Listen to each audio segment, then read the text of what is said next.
మొదటి సినిమా నుంచి ఇప్పటి కాస్ట్ వరకు ఎన్నో అద్భుతమైన పాత్రల్లో మనందరినీ నవ్వించారు, ఏడిపించారు మా సత్యం రాజేష్ గారు. సో, ఆయన్ని మాట్లాడవలసిందిగా రిక్వెస్ట్ చేస్తున్నాం. అందరికి నమస్కారం అన్న.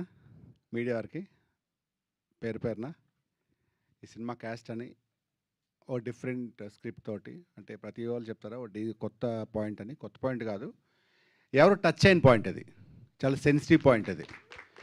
కథ చెప్పినప్పుడు ఫస్ట్ నేను అడిగిన క్వశ్చన్ ఏంటంటే, ఇది ఒప్పుకుంటారా ఈ సెన్సార్ వాళ్ళని? ఫస్ట్ అడిగిన క్వశ్చన్ అంటే ఇజ్ ఇట్ పాసిబుల్ అని.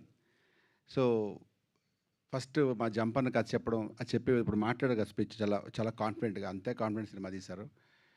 అంతకన్నా గొప్పగా ప్రొడ్యూసర్ గారు ఎక్కడ కాంప్రమైజ్ అవ్వకుండా అనేది రెగ్యులర్ బట్ నిజంగానే ఆయన చాలా గొప్పగా right from the day first నుంచి లాస్ట్ వరకు. నిన్న కూడా మొన్న ఒక సాంగ్ షూట్ చేద్దామని, జస్ట్ డే బిఫోర్ యెస్టర్డే 15వ తారీఖుని, నిన్నే కదా, ఒక సాంగ్ షూట్ చేద్దాం అనుకుని, ఎవరో సాంగ్ షూట్ చేస్తే మళ్ళీ 16 గ్యాప్ వస్తుంది మళ్ళీ, ఎందుకని చెప్పి 3 days సాంగ్ కదండి, ప్రాపర్గా మండే నుంచి పెట్టుకుందాం, ఎందుకంటే మంచిగా లొకేషన్ తీసుకుందామని. ఖర్చుకు వెనకాడకుండా చాలా బాగా తీస్తున్నారు.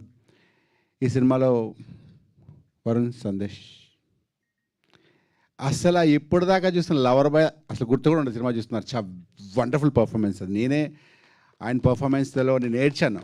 ఈ మన జంపని కూడా తెలుసా, ఒకరోజు ఆయన పర్ఫార్మెన్స్ చూస్తూ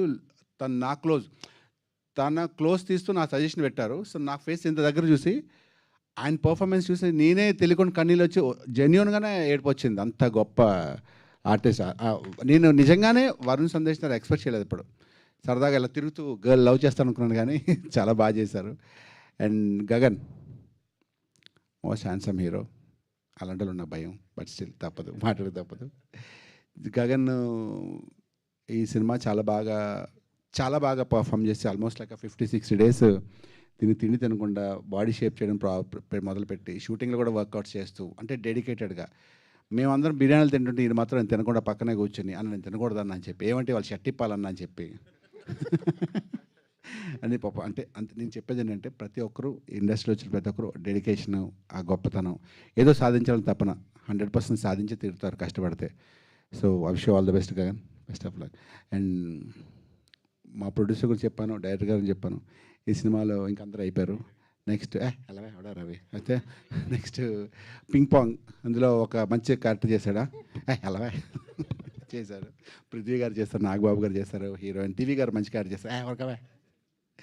అండ్ లాస్ట్ మా మెయిన్ ఆనెస్ట్లీ రవికి నాకు ఆల్మోస్ట్ లైక్ ఆ 2015 నుంచి ఫ్రెండ్షిప్ అనమాట. రవి అప్పుడప్పుడు వచ్చాడు కొత్తగా, కాదా 15 కదా, అవునా, ఓకే ప్రాబ్లం. అయితే రవి సినిమా అంతా చూసి డబ్బింగ్ చెప్తే సిచ్యువేషన్ చూసినప్పుడు ఫస్ట్ ఏమడిగారంటే మనవాడిని, నాకు రవి సీన్లు పెట్టాను నేను, ఎందుకంటే రవి సీన్లు పెట్టాను నేను, ఎందుకంటే రవి సీన్లు చాలా బాగా వచ్చాయి చెప్పేవాడు.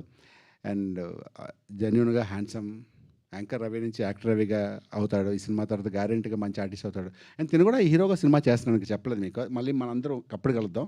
అప్పుడు నేను దాన్ని పిలవపైన చీఫ్ గెస్ట్గా వస్తాను. అది చాలా మంచి సినిమా చేస్తున్నాడు, పెద్ద సినిమా అలవా మాకు తెలిసేవన్నీ. ఓకే, సో ఎంటైర్ టీమ్కి ఆల్ ది బెస్ట్ చెప్పడం రెగ్యులర్. కానీ ఇలాంటి ప్రొడ్యూసర్లు ఇండస్ట్రీలో చాలామంది రావాలి. ఈ సినిమా సక్సెస్ అవ్వాలి.